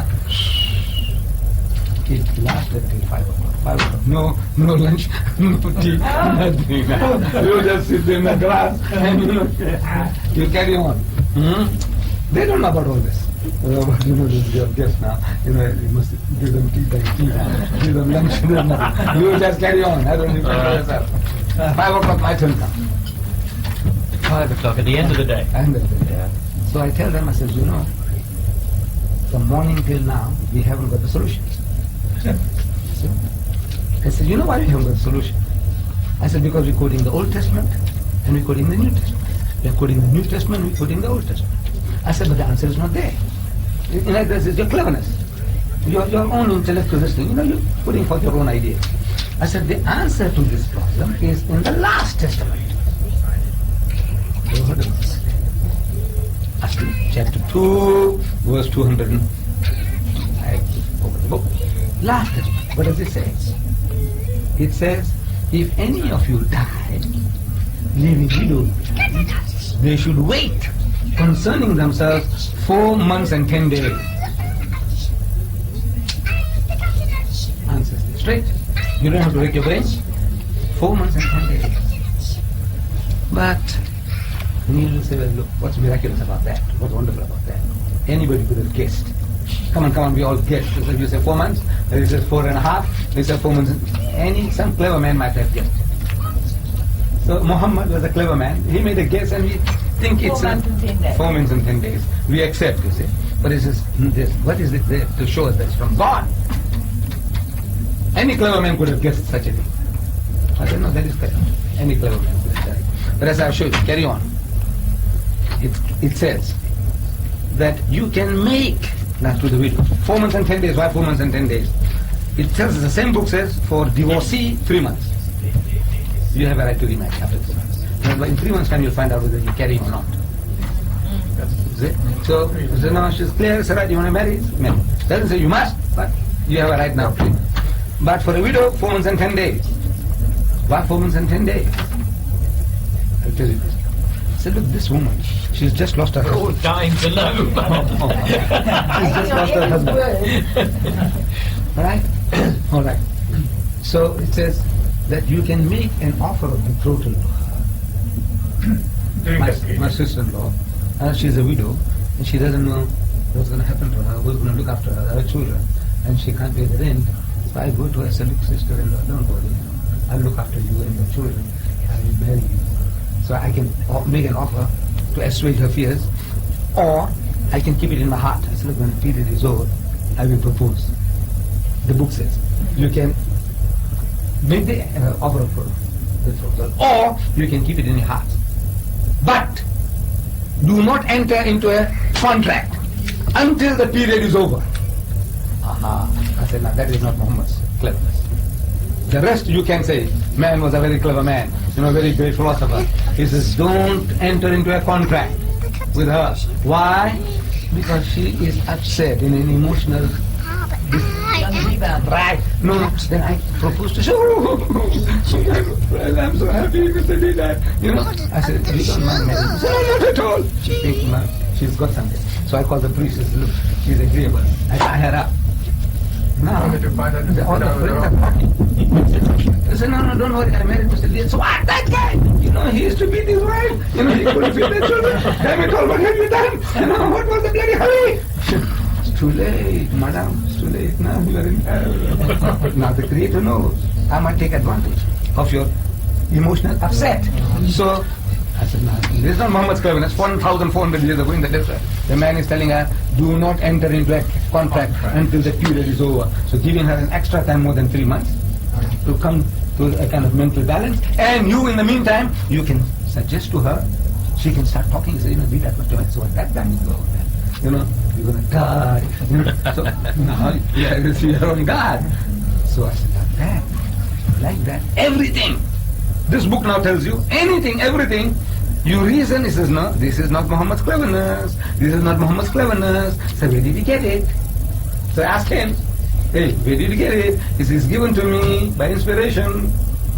And when you look at the book itself tells you that this is not his. The whole vast volume I'll be giving to you. In that vast volume, 2,000 pages, you will not find the name of Muhammad's father. His mother's name is not there. His wife's names are not there. His daughter's names are not there. Where he is born is not there. Where he died is not there. What kind of a book is that? A man writes a book. I write a book. My father's name, my mother's name, my wife's name, my daughter's name, my companions, nobody is there. What kind of a book is this? His birth is not there, but the birth of Jesus is there. The whole chapter is there, name after the mother of Jesus. I think they're very symbolical, that birth of Jesus. can't bring myself to believe that it could be a virgin birth. It's got to be a man and a woman. Now, that's a difference. Yeah. But now here, this is the only book, non-Christian book, which makes it an article of faith for its followers to believe in Jesus. Why? When the Jews made a mockery of Jesus and his mother, you see, they said, he is the illegitimate child of Mary. A Roman soldier raped Mary, and that illegitimate offspring gave it off as the Son of God. That's what the Jews say. The Christian says, no, because he has got no father, his father is God. The Muslim is made to say, no, he is neither this nor that. So what is he? Qul. Say, tell them, to the Jews and the Christians, Ya Ahl al-Kitab, say, O people of the book, both Jews and Christians, both of you, La taghlu fi dinikum. He said, do not go to extremes in your religion. Wa la taqulu ala Allah illa al-haq. And don't say anything about God except the truth. Innamal Masih, who is the Messiah, translated Christ. Innamal Masih, who is Ibn Maryama, Jesus the son of Mary, Rasulullah, is a messenger of Allah, messenger of God. Wa kalimatuhu, and a word proceeding from him. Alqaha ila Maryamu wa ruhum minhum, which he bestowed upon Mary, and a spirit proceeding from him. Fa'aminu billahi wa rusulihi, so believe in Allah, God Almighty, and his messenger, Jesus. Now, as to come in any objective, this thing said, look, this group here said he is the begotten son of God. This one says he's the illegitimate child of Mary. This guy, he says, Muslim says, he says no, he's neither this nor that, but he's a true messenger of God. Love him, respect him, revere him, follow him, but don't worship him. Now, I said, now come on, tell me, why would Muhammad take such a stand? The easier thing was, the easiest thing, from the worldly point of view. You come along and tell me that this Jewish girl had a child without any male intervention. You see, yes. I says, my dad, if your mother, in the absence of your father, is gone for a long time, and she says she had a dream, and she was carrying this child, this one she was going to give birth to. Do you believe your mom? And your own daughter, you know she never lied in her life as far as you know. She's telling you, says, Ma, I heard some voices, and I'm carrying a baby. Do you believe her?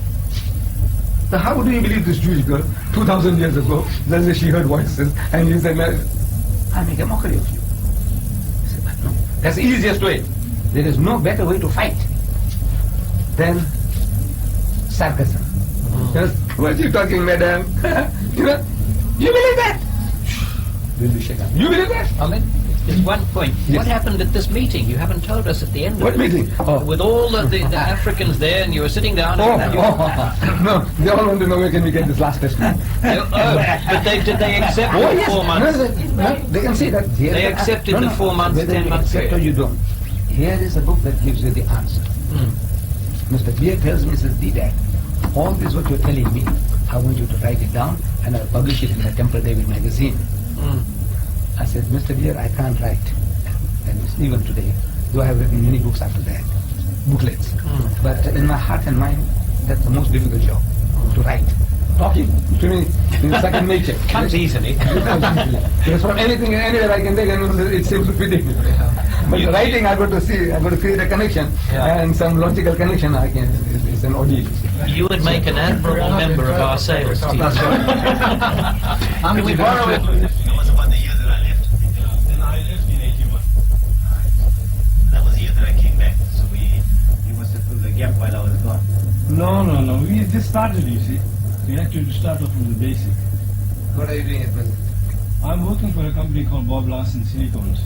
What do they do? We supply furniture fittings, all the handles, hinges, to all the manufacturers. So I've been in that for about 8 years.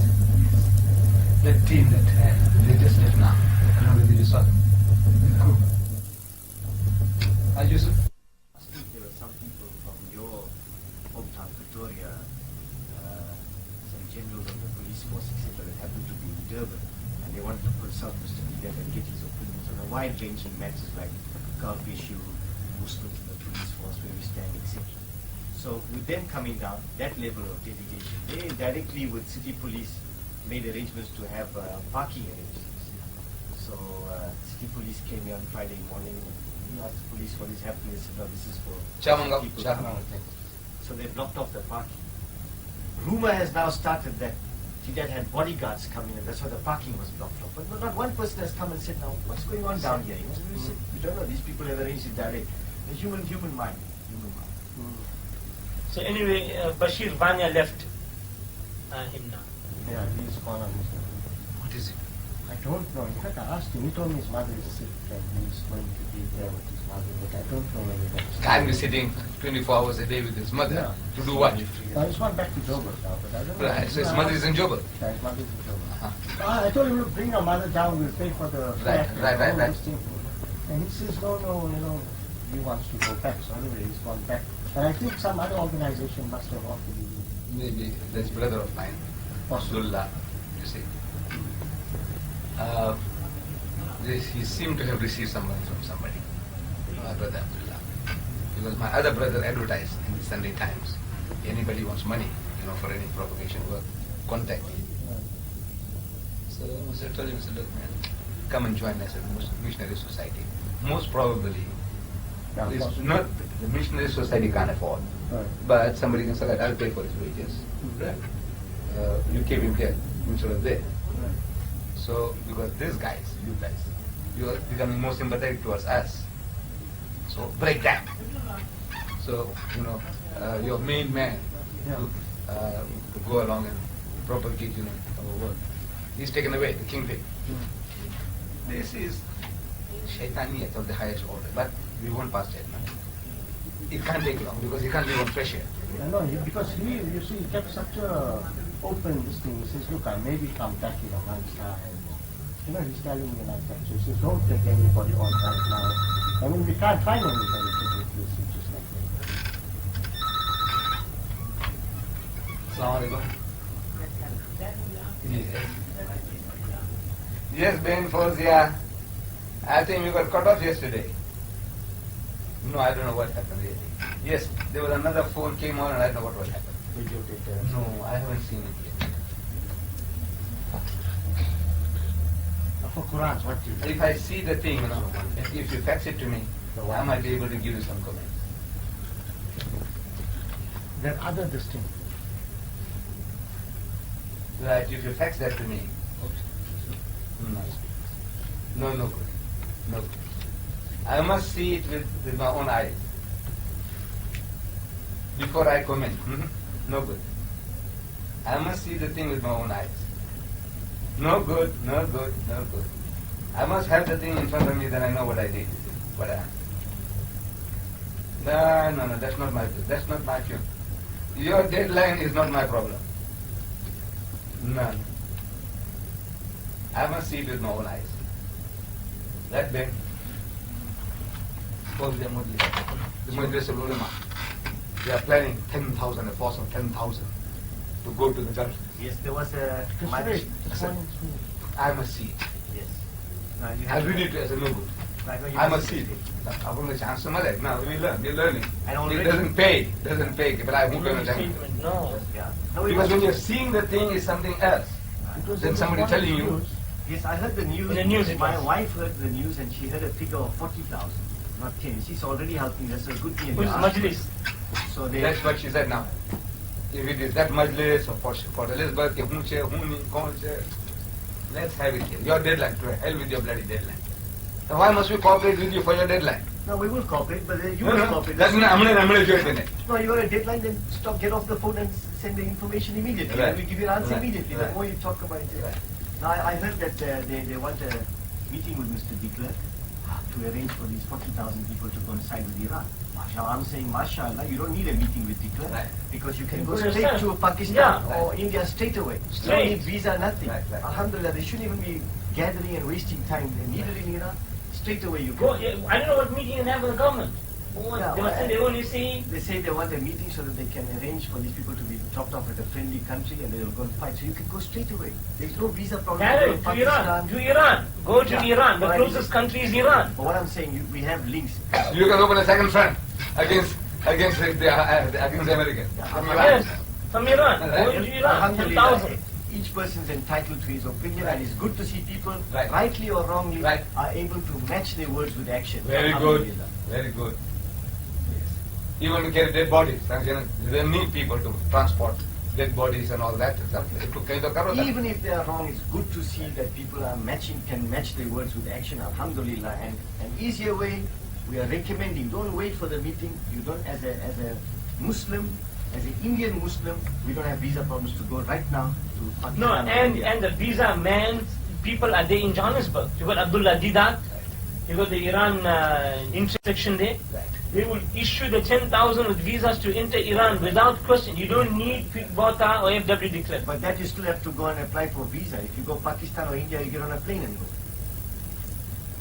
But Iran is closest. And On they say some of his fighter planes are in Iran. They say some of his fighter planes are in Iran. Iraq are in Iran. There must be some deal he must have made, you know what I mean? We don't know. But Iran plays a very important key. He says not a holy war. So it is an armored, I don't care. But possibly I bought those planes. You start bombing those planes, you know, there's war with me now. Possibly I bought the plane. So you don't know what internal deal I made. So that guy doesn't know. The Americans just can't go and bomb the plane. That's Iraqi plane, eh? No, they can't go into Iran and bomb. You can't go Whether to it's Iran. bought or whatever, you can't go in. But you can't say to the guy that this plane in Iraq now belongs to Iranians, you can't bomb. That's a different story. But he is wise to send it off to Iran. He sent some of it to Iran. All over the show, he said. Because he might wake up tomorrow and say from all sides, bomb. Iran might be interested. He said, look, I haven't got enough, here's something here when you start. I'll tell you when, you attack them as well. You hate the Americans, right. And Saudis. Right. This is the opportunity of a lifetime. You're right, Maro. We'll cut it off, share it. If you win, you take all that portion and I'll take this. No, they say possibly we'll never win. But we'll give them a battle of their mothers. They're giving them a battle. Tell you.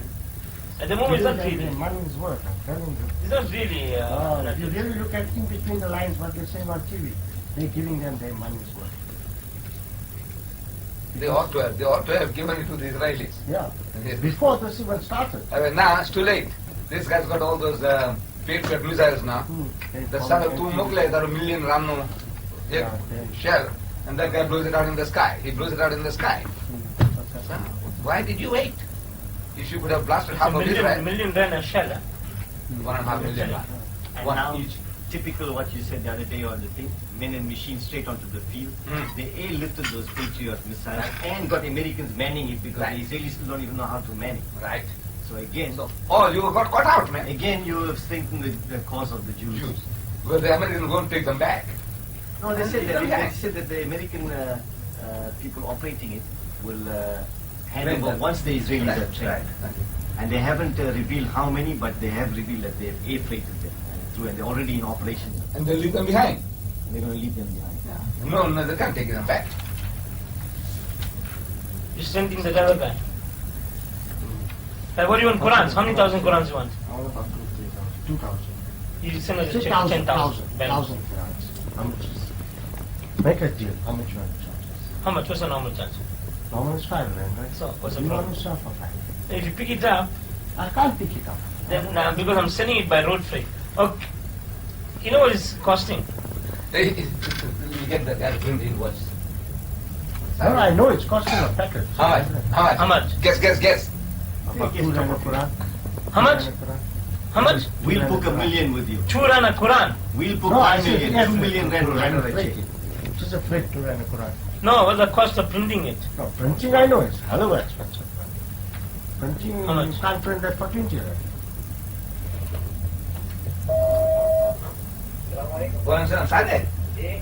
Look, I want to see that invoice, man, for our interpret the Quran. Alright. I want to see the invoice and then I want the photo stand. Alright. I want to see the invoice first. Alright. This one here is costing us 26.70. Yeah. We sell for 15. It's costing there at the printers. Then what about handling it? What about storing it? What about is all cost going on top of it. 26.70 it cost me with the Interpack to print 100,000. And I said 15 lakhs. And when you buy for 15, I kiss your hand. Farhad, thank you very much, man. Then said the Quran every Quran you buying, I'm giving you 16. That's about 15 lakhs. Quran? Bonsala. Gift. You know the people want Qurans. They phone you up from Pretoria and everywhere. They say Farad hasn't got Quran. I haven't got it. Look, 3,000 you gave me last month, right? Oh, not one. I haven't got one. I can say that. Look, I got one Quran. Yes, sir. Yeah, must move it. You see, this is service to Islam. What you're doing now. Suppose you don't make anything. What better service can you do than to give Allah's kalam to people? Because even if you use any kind of high pressure salesmanship, getting the Quran into people's homes, what have you done? Service to Islam. If the guy who bought it, the old man, if he doesn't read it, Yeah, no, sir. and then he might be encouraged to give away to somebody who is interested. Blessings, blessings. Yeah. This is service to Islam. What do you say, Farad? Well, send What's 10,000 of them. But send me 150 for that Islamic school immediately. Which one? Remember I told you there's Islamic, it started already. Who's PMT is opened up the Islamic school. the Pretoria Memon boys are the rich millionaires, man. Yeah, I mean, You they're see, not you got gonna- to steal their brains. Look, the way I did it. You got to steal people's brains. These Qurans, you don't give away for nothing. Right? You get your money back. How do you get your money back? You got to go and tell the guy. He says, look, our children here. They should have these Qurans. It'll improve their English. They'll have the knowledge of Islam, Allah's Kalam, guided by it. And there are so many students. We would like you to subsidize this book here, 2,000 pages, an encyclopedia. Buy some of those boys, this comic, cartoon. Some books you get in the hypermarkets, 5 rand and 6 rands for about 20, 30 pages. Buy one. They say, look, for my son, I paid this for this little thing here, 20 pages. How much? With sales tax, 6 rands. This 2,000 pages, 5 rands. Don't you think we should give to our children 5 rands each? So look, from the zakat, pay for it. Right? Right. I want you to pay how many students there? 500. He said, no, I can only pay 100. He said, I don't give you 100 from your side. Allah will reward you. Another guy, he said, look, 400 or 500. Still, balance. We want you to pay from your zakat. This is what you want to do. In no time, you got the money back, and you go and give. You're still getting the name. You want to go and deliver it yourself? He said, look, I come and deliver it to you. You go and hand it over. Or if you want me to handle it, I'll handle it. But now this can cost us. They're subsidizing. You show the invoices, cost those guys 16 rands. Plus GST. Yes, I'm here. Mr. Bhatt, Yeah? call for you from Ladies Place, brother. Okay, put in my side. Right. So, you see, there is an art. Now, I can do the job, but I am passing on how. You see, at one stage, in my early beginnings, Qatar promised me 20,000 Qurans from Singapore. I needed Quran very urgently. So they had some. I said, send it by air. See that here? Yes. Yes, Fauzia. Yes. What? I don't know what's happening. Yes. So,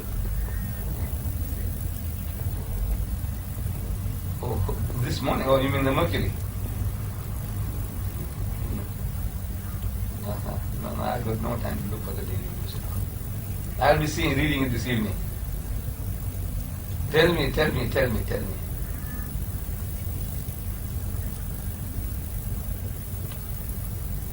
Yes. Correct, yes.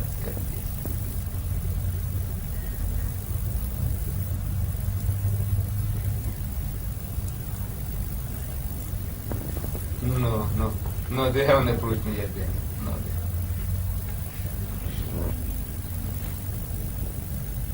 you see, the problem is the problem of security. People, we are thinking, because somebody did approach me, but not the government. Somebody did approach me. And he said, now, if the people can be flown to Cairo and to London or Paris, why can't they be flown to Nairobi? Because the Saudi Airlines were coming as far as Nairobi. Right? Why not Nairobi? And this is a safer area than Cairo from the battle zone. But now we are not looking at another aspect. You see, Cairo is allied to Saudi Arabia. in this coalition? Coalition. Coalition. What do you call it? Coalition. Coalition. A coalition. They are allied. So in other words, now their planes in Cairo will be protected by the government. And in London also there is this with the same coalition. They'll be protected. But in Nairobi, any terrorist, if there is such a thing as what they have been threatening all over the world, well, they can be easily bombed in Nairobi. So the man saw the point straight away. So it is further away from the battle zone, but it is easier for people to attack their planes than in London or in Cairo. Now we didn't see that before. So that's how the ordinary mind thinks. Look, it's far away from the battle zone, man. Why not here? So this is the problem. That's right. And they're not discriminating. He says, no, the South Africans can't use it. There's no such thing. Anyone who wants to take advantage of going to Cairo and finding their way home, or going to London and finding their way home, they are at liberty to do so. So we should ask them, well, maybe it's a money. It's extra charges, extra insurance, so the ticket price goes up and all that. But you think they're trying to victimize you? It is sad, very sad.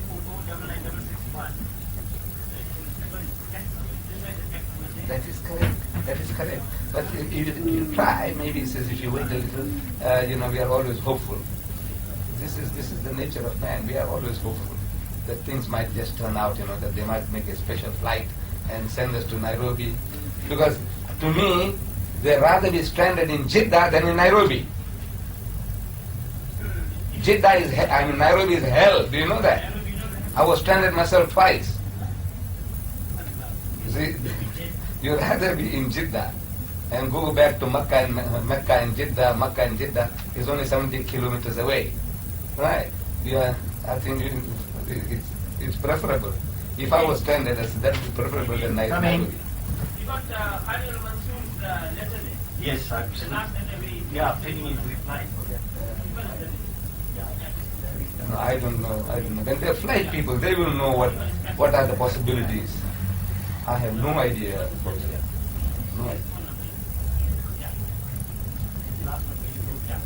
No, I don't know what is that person. Right there.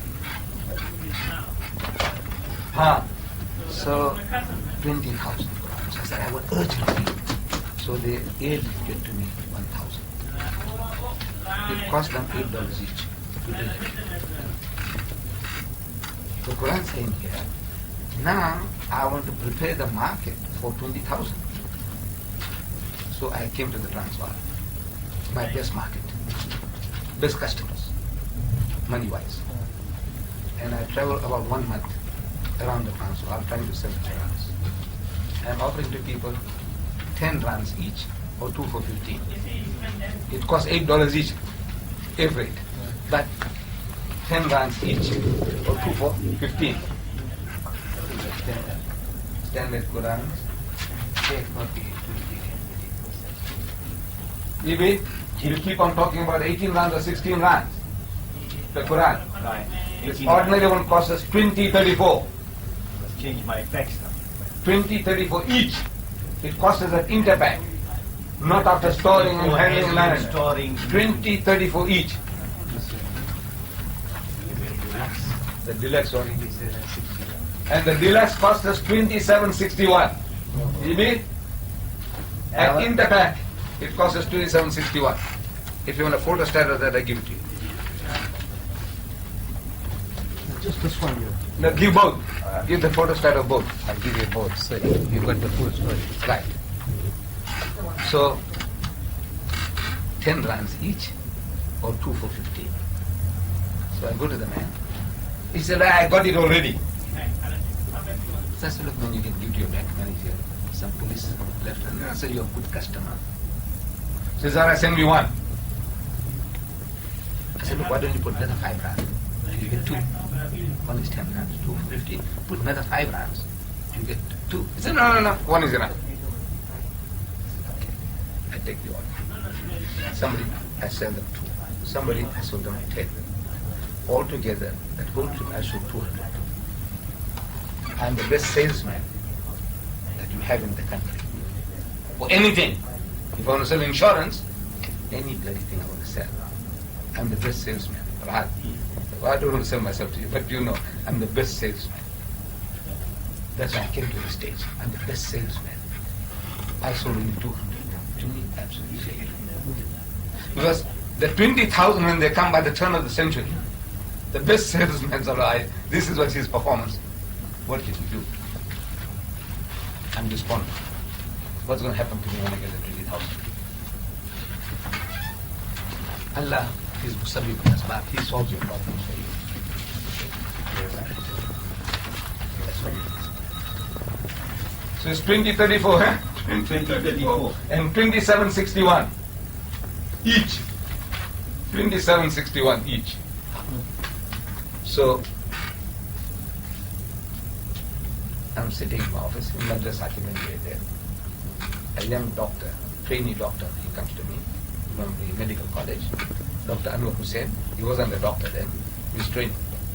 He is like a family child. He grew up in front of me, so he comes to me. He said, Uncle, we performed a miracle yesterday. He said, yeah? Yes, okay. No, my tie is coming from. Shall I give some? No, because my wife is there. Both from both of us, we hope you like it, because always you didn't hesitate by speaking to us. You didn't say you are busy. You know what I mean? Go ahead, okay, now leave it. I'm a busy man, you know. So I hope you like it. I'm not going to taraf to tomorrow. Okay. Oh, Right. I hope you like it. That's right. I told her, no, you deserve something from us. Because you know why? You're such a busy person, but still you find time to speak to us. What's the difference? Allah expects you to breathe, think, and then you come to the conclusion that this is harmful to Islam, harmful to Islam. And if you did the job, maybe Allah might even reward you even if you were wrong. He will look, according to your given this information, what I see, and actually with my own eyes, my own logic, I can see that he is not harmful. So I got rid of him. Maybe you might get hanged here, but on the other side you might be rewarded. Because you use your brains and you came to your own conclusion. But you didn't. You are like a zombie. The Jews were zombies. And Allah is warning you, don't be a zombie. But you are still a zombie. You won't think. It's now your hatred is going to move you. You don't like to see this. Your hatred for me, for the work that I'm doing. Saudi connection. Now that's a hatred. It's a hatred. You come out of the mosque and your heart is burning. So what kind of Muslims are you? Program. You should be happy. Alhamdulillah. Even if you got it from the Russians, the money, and you got this, and what are you doing inside? Let's go and see. What is he doing? This man is promoting Islam. Good or bad? So he could have done better. Say, yeah, but this is what he's doing. Good or bad? So no, it's good. So you should be happy. But you're not happy. Why aren't you happy? It's your hatred. Reason for your hatred. Jealousy. What else? Well, there's something wrong. You're not even prepared to talk. Exactly. Because I was in Mauritius, there was a journey there. He said he's very fanatical about it takes, likes to take, but he didn't like one take. Right. Hinduism to Islam. Right. I kept quiet. First I didn't tell him anything. I was sitting neutral. Right. He kept on telling me, he kept on talking. So he said, oh, he didn't like where Deedat says, no, monkey god, monkey god, monkey god. So that the friend of mine who I was staying with, he kept quiet for a while. He says, you know, this man here, he does all Ahmed Deedat's printing. I said, oh, so I said, now he knows who I am now. First I was listening to what he said. So I said, now tell me, what should Deedat say? Beautiful God? Dog God? It is a monkey God. We call the dog by his name. He's a dog. He says monkey God because people believe in monkey God. So I said, you got any other way of telling it? Is there another way of saying a monkey by some other name? Then he said, no, you shouldn't say monkey God, just say God. I said, but it's not God, it's monkey God. They believe in monkey God. They believe in this God, and they believe God with 6 hands. Now you can't say God with 2 hands. Then he says God with 6 hands. Then he says, no, but you are stressing that word, monkey, monkey, monkey. You shouldn't stress. Why must you stress? He says, well, you must show a way of not stressing. I mean, at least if it might open the eye of one out of Hindus. No, your daughter. Right, you see, if your daughter was going that way, right. if you can save your daughter, Right. take a look at the lingam. Lingam putting his Right. Your daughter didn't know that. Right. Huh? She's bargaining, she's going out with that boy, with her lover, and she's going to marry that fellow in temple. If she just knew this, if it could have saved her, Definitely. was that thing worth it? Worth it, definitely. But maybe he's related to the Hindus. You see, when you find out, his wife may be a Hindu. Definitely, right. Or his son-in-law is a Hindu. Possible somewhere along the line, something. Because I also thought Or about Islam that. has a religious heart. That's it to those munafiqs. See, everything is fine. They're praying with our Nabi, Masjid al-Qiblatain. And in the middle of the Salat, Allah sends a wahi about turn. So how does our Nabi do about turn? He's in the front there, so he stops and he goes to the other side and says about turn, everybody. Now, couldn't he have waited for the next Salat? So now look from now on. Huh? Now, who's talking? All this. Those who are making Salat behind him. Immediately Allah says, you have discovered the munafiqs. This is a test for the munafiqs. You don't know, they are all praying behind you. No, these are the munafiqs. You know them. Allah, if you are faithful to Him, it's about turn. You do about turn. You don't ask questions. Is it from Allah? Yes. It's about turn. Why didn't you wait? Why didn't you wait? Come on, you see. That why didn't you wait is munafiq. You, why in Mauritius, how long are you with these Hindus? Did you ever deal with the message of Islam to a single Hindu in your life? Did you? They are all going to go to hell. He says no. So Allah says so. Allah says everything He will forgive, but not shirk. They are doing shirk. So Allah says I will forgive. Put them into hell. And they are your brothers and your sons. And you haven't done a thing. You think Allah is going to leave you? Read that book. That guy, he picked himself up. He did it himself. Exactly. Right? This is not the most perfect of tapes. The most perfect way is this one. Maybe there are 1,000 other ways. Sure. Let's do better. Exactly. This is what I told him. Then it's what you should be doing. I told him that you are the attorney. I mean, you should show us a better way. Right. I will convey it to him. I told him that. Right. Then after a while, I think he was getting in the corner now. He said, oh, yeah, I'm sorry, I have to go now. I've got some other problem.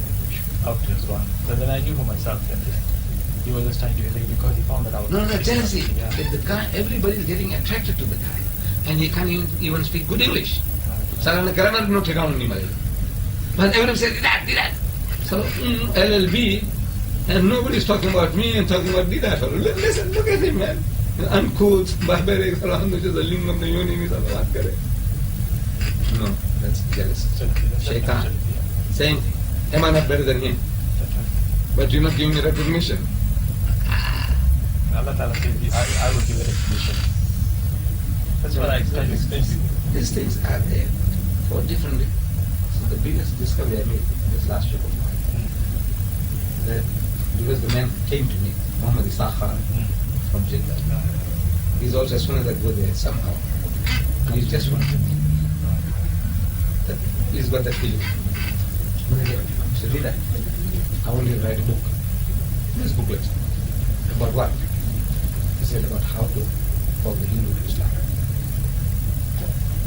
He said, look, I'm a specialist. More than the rest of the Jews and the Christian. This is not my faith. It's just by the way I was 65. I'm jokingly, सब actually was. कौन से refugee कौन है बोला अब होगा pharmacy. Then I take a look. I said, right, okay. Do you see the group there and all that? It was just like a joke, you see. But the videotape now, I said, look, when I'm going to another videotape, I said, right, let's multiply. But otherwise, it was just like a joke. I was entertaining the boys. Actually, I want to entertain them. This was not a serious lecture. going to the city hall and talking from Hinduism to Islam. That might have been something different. When you have showing all my own children, and I'm just talking to them freely, I want to, I want to shake you up, shock you into the realization of what it is.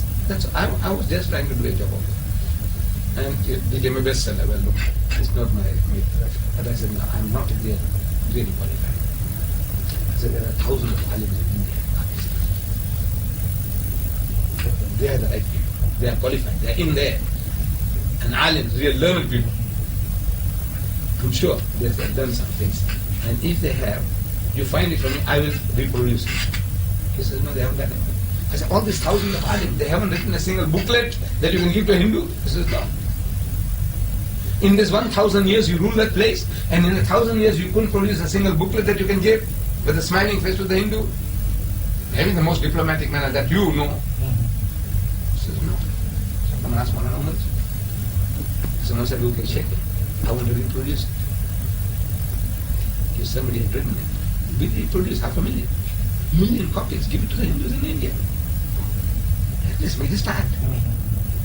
Something, not, this is too strong. This is too strong. I agree with you. I can't give him that kasa, lingam yoni, learn bodhini puja karo. Because if the guy doesn't know what is lingam, so I'm going to tell him what it is. That means I'm telling him it's prick and push. This is going to create a problem for you. I don't want to do that. I don't want you to get massacred because of my book. So tomorrow I have a diplomatic word. I will reproduce 1,000,000 copies. I can afford it.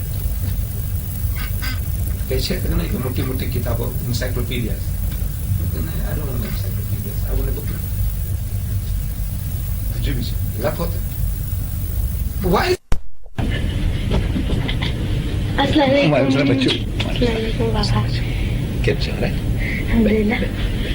How's it, right? Alhamdulillah. Khadu? Yeah. Khadu?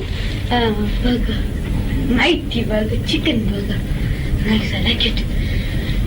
It's worth it. That's why we buy it. How much? 2 burgers for the price of 1. But you have to carry the 2. No, it's like they don't give. You can't separate them. Like say, there's 1 box for you. Eat that burger. 1 box for you. You take half that you need and give half to somebody else. Give to me. So Papa, take it home. But you don't like that skin. It's like they make the roll about that long, and they make it's just about, they just bluff you that it's 2 burgers in 1. They make the burgers in like sausage shapes, right? But they're not sausages. But they make the chicken into a sausage shape, small enough. If you join those 2 together, it'd be about a burger size. But then, since it's long and the burger's like long, you think it's 2. But it's equivalent to 1. And Papa, I know something. You know where they say, Allah put you on this earth for a reason. I'll show you a perfect thing what you can do for the lectures. I need a pad. A small page. I give you. No, that's a card. Read. This pen is working. Okay, this one working. That one's also working. Right. Now, right. We did this in science. We take 5 tins. We draw 5 tins in a triangular shape. Right. And then we put the other 2 on top. And we put 1 on top. Right. Now that 1 on top will be man. Right. The one in the bottom will be animals. Okay. And this one will be plants. Right. Plants. This one will be soil. Right. This one will be water. Right. And this one will be A. A, right. A, breathing. Now we take a gun. Now, just say all these powers are in your hands. Just say, not true, but just say. And you shoot down plants. Right. Now without plants, animals won't survive. Right, and men won't survive. And men won't survive. Right. So those 3 are out if you shoot down plants. Right. If you shoot down water, right, none of them will survive. Right. Soil won't survive. Without water, you can't get the enrichment thing. And without water, everything won't survive. Right. All this. Right. Now if we take down man, right, Still nothing happens. The animals will survive, plants will survive, air would survive, water would survive, and soil would survive. Right. So that proves that man is dispensable. Yes, Allah put man on this earth for a reason. Right. Because if he can take it out, the earth will still. If he takes out man, the earth will still survive. Right. He doesn't need man. Right. Because he can still carry on with the animals, the plants. So Allah tells you why He's created man.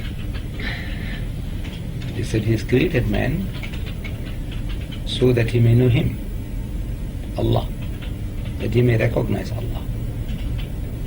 Because man is the only creature on earth who can recognize Allah without seeing Him. You know, he can reason, say, look, all these things are made as he's following a law and an order, a system. The earth is rotating on its axis. What speed? It's 24,000 miles, 1,000 miles an hour. And you never go down any bit lesser or 1,000 miles an hour. So in 24 hours it makes a complete circuit. Right? It's neither going slow or fast. Suppose you speeded up the earth to 2,000 miles an hour. You know what would happen? No life. How come? How come? It's going too fast. If it goes too fast, no, you won't feel it. You won't feel it. But the day will be half the day. You see? So as soon as the sun comes out, it warms, and before it starts cooling, again the sun. Or nighttime cool, before it can warm up, again cool. Again, it's a little warmer, again cool. So nothing can survive, everything dies. Plant life dies. If you slow it down, it will burn the things to death. And what? For 24 hours the sun is shining onto the plants. No, it'll be 48 hours. It's 48 hours, the thing is shining onto a plant. So by the time 48 hours, the thing is all crumbling, going down. And then 48 hours night, so whatever survives now, the cold or cool of the night kills it. No life. If you double up the speed, no life. If you half the speed, no life. So now only man can see that this is following a law and an order. The earth is inclined at an axis of some 21 and some degrees. Do you know that? Do you learn that? Yeah, I know, we learn it. Now, you see, that means the earth is rotating like this. Not rotating like this. At top, when you spin it, it turns. And it at times it appears that it's standing still, because it's spinning so perfectly that it looks like it's standing still. But it's turning. So let's say, we say, make a perfect job. Let us make the earth to be straight, not crooked like a trunk card. Suppose you did that. No life. Huh? You didn't know that.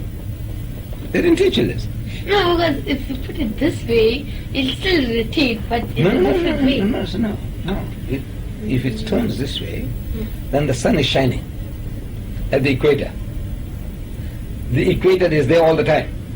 And it's going right round. So now, the sun rays, it evaporates the water. The water starts going up and it falls, goes up and falls. Some of them reaches the North Pole. Once it reaches the North Pole, it becomes into snow. No, it becomes ice. Oh yeah, ice. Right? South Pole, ice. Gradually there will be no water left. Because the sun is not shining to melt the ice. It's not shining to melt the North Pole or the South Pole. So everything keeps on evaporating and going up. Whatever goes and settles down in the snow areas, finish. So there won't be any water left. No water, there won't be any sea left. Can you see? Because once the water goes and solidifies, and the sun is only shining at the equator. But because of the axis, it's giving time to, on the top level, when this is near the sun, this way here, the sun is appearing at the bottom level. And also if you put this, if the sun turns, it's rotating like this, if it goes like this and rotates, then Again. yeah, then all the part that's then is not shining in the middle because the equator is in the middle of the earth, so it like divides itself to shine. If it only shines on one side, then the other side will be One side will be cold, and the one other side will be hot. boiling. All that.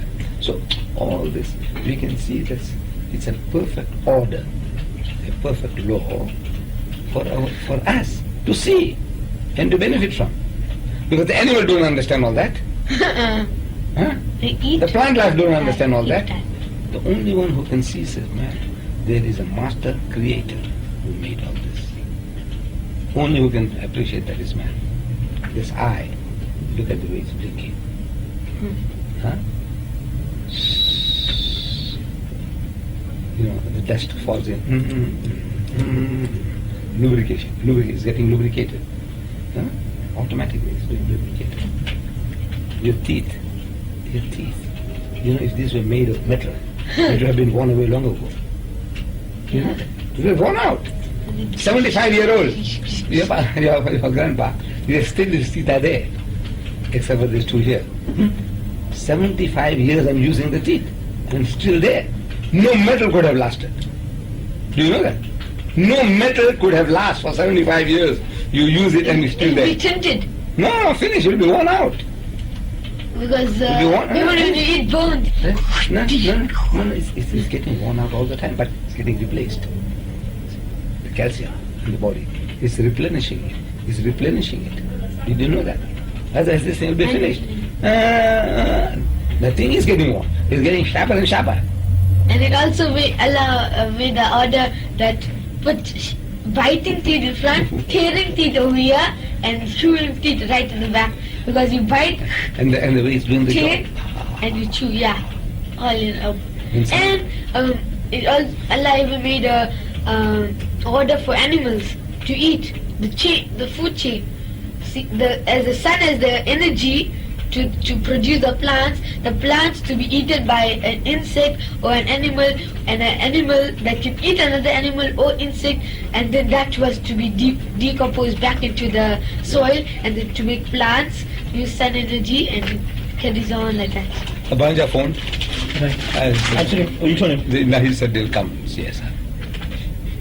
I told him about this. You send it to him. You send him our program. Yeah. No, you told him he doesn't know about that. Canada, 18,000 or whatever. So they'll come and see us. Salam. So you just I left that on your table. Jazakallah. How did it go? It went off very well. A small congregation out there. The imam there, he is that extreme Sunni type, and he wanted to